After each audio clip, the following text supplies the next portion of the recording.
Salutations, comrades. True Seeking all be back with another one. Hope all you good brothers are keeping well. I want to say salute to the good guys. Salute to the good guys. To the self-righteous. To the people who think that they can't do no wrong. To the white knights. To the tradcons. I see you. I hear you. I know you're struggling. I know you're suffering. Ah, man. Salutations, brothers. Edification is in session, man. Nice guys finish last. Nice guys finish last. We've all heard that saying, and I just want to elaborate on it a bit. Emphasis on the word nice. Niceness. What does it translate to? What can we extrapolate from the word nice? You know, I'm a nice guy. Look, I don't raise my voice. I'm egalitarian. I believe men and women are equal. All of that jazz, right? What does it translate to? Zestiness. Non-confrontational passive energy. And this society is continuously promoting this idea or this opinion or this notion of man. Like, you're not allowed to raise your voice. You're not allowed to rock out with your cock out. Yeah? You're not allowed to throw hands, right? What's wrong with mortal combat? What's wrong with mutually agreed combat between men? We fight, scratch, bite, shake our hands after, and we go about our way. Some of your greatest friends will at one point be an adversary to you. I hope you do know that. That's intrinsic to who we are. Now, of course, I'm not supporting gratuitous violence at all. I'm not saying you should, end the life of a man for, mere words or for some sort of trivial matter. I'm not even making that suggestion. But I'm saying we are men, and therefore we must behave as such. But what this society is continuously trying to indoctrinate us with is that you are inherently bad. Something is wrong with you if you can't, talk your way out of a situation, or you can't resolve things with diplomacy. Something which is extremely skilled, right? You need to be extremely skilled to be able to handle things in a diplomatic fashion, right? They pay people a lot of money out of our tax money, right, to do this so-called diplomacy. But when you display it in real life, they call you pussy, right? They call you soft. But society wants you to be weak. They want you to be soft. They want you to be pussy. Why? It's all part of the plan. Hold my hand. Follow me, right? Whereas if you look at the bad boy image, it's exactly the opposite. It's the things I described. Being able to live life on your own terms, not giving a fuck, having a level of sociopathy, psychopathy, Machiavellianism, right? And just so we're clear, quote unquote, the bad boy image is exactly that. It's an image, you see. And our contemporaries, women, they buy into it hook, line and sinker. Why is that?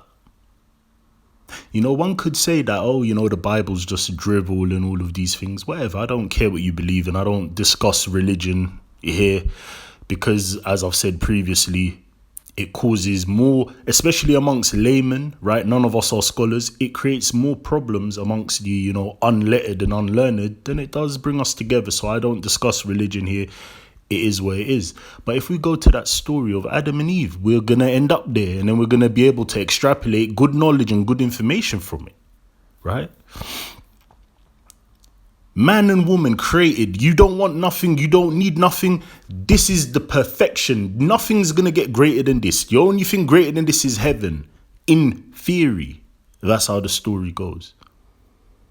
And then the devil rolls up, right? The devil comes out of nowhere. Tries to holler at the man, tries to holler at Adam. Hey, you should disobey God. You should eat from that tree. You should go and do what you want. You could be like God. Adam said, nah, I'm all right, brother. I'm okay. I got a good deal. Don't want to mess it up. Everything's smooth. I want to keep it as it is, right? Fail. Next target. Eve, the so-called mother of us all, right? He approaches her. Hey, eat from that tree. You could be like God. Oh, but I shouldn't. No, it's okay. So here's the problem. And this is where I'm going to end the story. It's not about that. I just wanted to use that to get to this. I wanted to say that to say this. What a lot of men, and some of you listening, you've gotten so wrong, is that a lot of us think that, a lot of us believe, right, that women are programmed to, behave in ways which are, unsavory or destructive, right? Programmed, right? Oh, conditioning. Oh, if they're around this, if they're around negativity, they're gonna portray that. They're gonna be a reflection of that. And there's been so many arguments, so much rhetoric behind that. And I'm here to say, look, let's just put that to bed for a second, if we may. And I'm going to tell you why I don't believe that. And using that Garden of Eden story is a great example. There must be something intrinsic within us, right, in order for us to conduct certain behaviors. Because whether, society likes to tell us that we're all equal, that is not true. That's something I disagree with, right? Some of us have the genetic makeup, right, and the proclivities is a more apt word, to do wrong, or to do behaviors which would be, categorized as evil or self-serving or egoist, right? And when I look around and I observe society, especially now, right? Especially now when the sun's out, I'm always out. I'm not hermit maxing in the summer. I only do that shit in the winter, to be honest. But when the sun's out, I'm out. Listen, I'm a melanated guy. I'm a so-called black guy. Like when the sun's out, I'm active. I'm out there. I need to touch grass. But it's very clear from observing, when I look around, I see these so-called nice guys, right? It's because let's call it for what it is. These nice guys, 9 to 5, average Joe, right? And I compare those guys and their children and their women, because obviously being a, single free man, I get to, witness the world from the outside perspective, from outside looking in. And I'm curious. Sometimes I'll see people and then I start to, I'm not watching them too much, but I'm just using them as data, right? Because obviously I'm trying to build my own rhetoric and create my own narrative to edify and elucidate some of you brothers listening.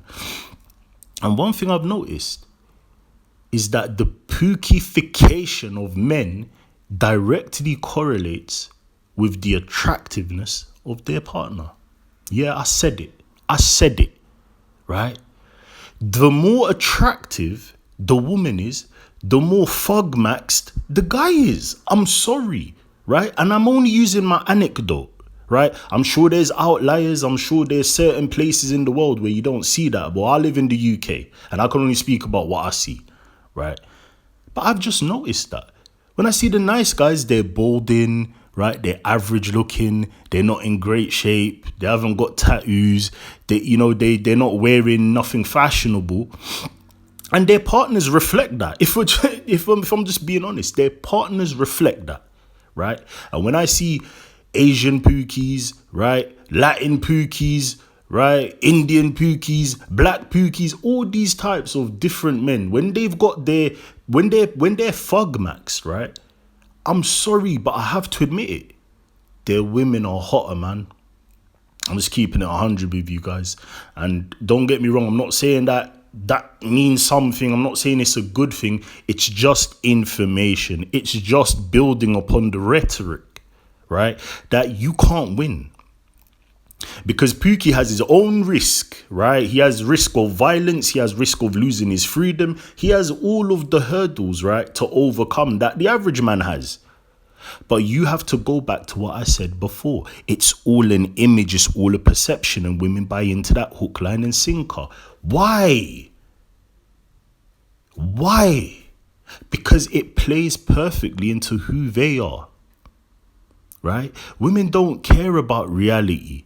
They only care about reality when it gets dangerous. They only care about reality when shit gets real. Until that point, the tipping point, the crescendo, right? Where you've married a pookie or you're in a relationship with a pookie. I'll elaborate. You're in a relationship with a pookie, right?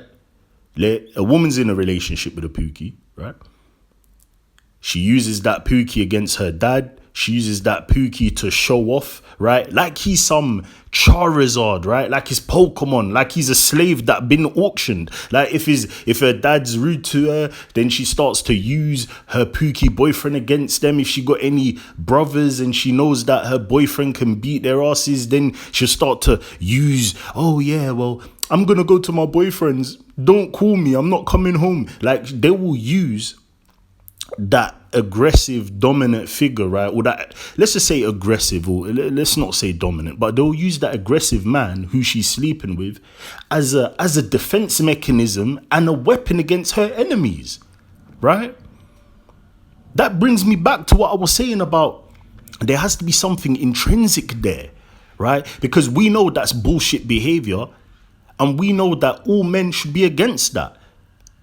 But we see all too often that isn't the case. We see what happens when women get caught cheating or when they get in over their head and then they end up in a situation. Who usually takes the L's, right? And I'm not saying men don't send women to the gulag, but let's be honest, men send each other to the gulag far more than they do the women who cause the problems or who are at least at the foundation of the problems, right? And they love that shit until it gets a bit too real. Until Pookie's choke slamming her and throwing her around the room, right? Doing all types of maneuvers on her, headlocks, chokes, fucking DDTs all over the place. That's when it becomes too real. Some of them love that shit after a while. I don't know what type of sick freak you gotta be into that shit, but some of them, they love it after a while. But initially, then they'll go back to their brother. Then they'll go back to their fathers and they'll be like, oh, my boyfriend did this. Oh, my husband did that. And then what do you think's going to happen? I can hear you. You see you. I know who you are. I know you. I can hear you.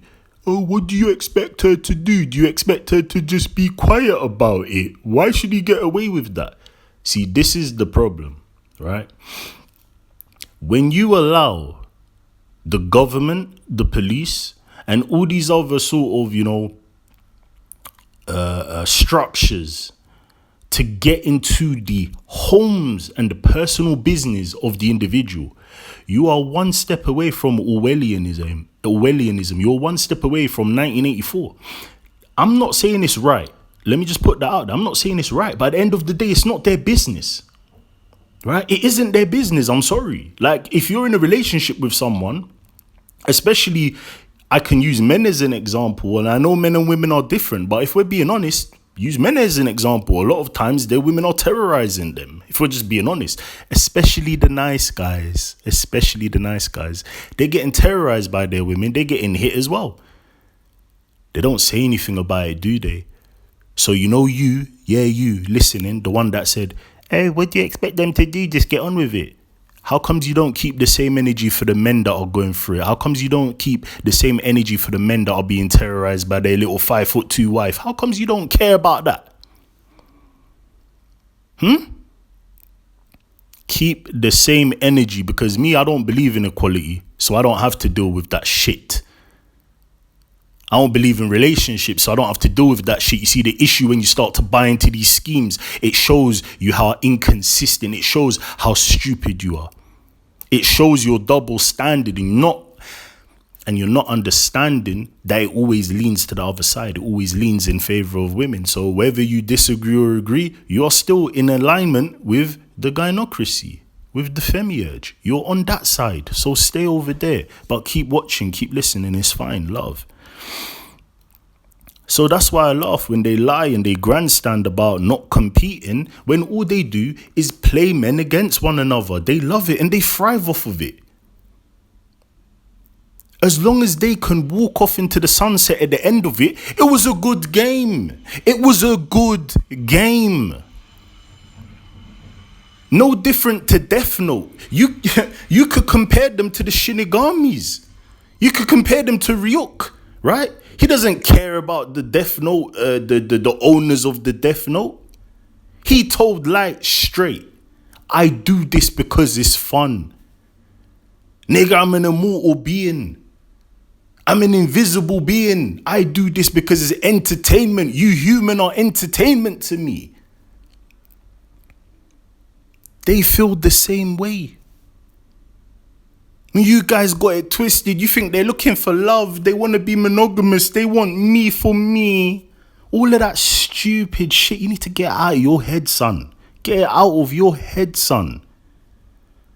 You are entertainment, especially in a world where we're so hyper focused on materialism and you know, dick measuring. You think women don't do it as well? In fact, you could even argue that women do it more. They're just more, not only are they more selective about it, right? They're in denial about it.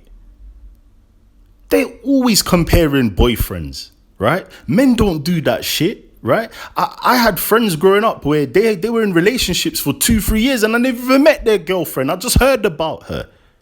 They don't take pictures with her. They don't put her on social media. They're not doing none of that. They just like, yeah, that's my girl. I'm going to go see my girl. I never even met her. Don't ask questions. Don't know her name. Nothing. It's women that want to hold hands and put you on social media and parade you like you're some sort of, you know, you're some trophy, like they're showing you off. It's always them that want to do it. Men don't want to do that stuff. Why? Because we care about substance. We know that all of that shit is irrelevant. We care about what we're getting out of the situation. We care about the return on investment, not the image. Because that is a facade. Who are you trying to impress?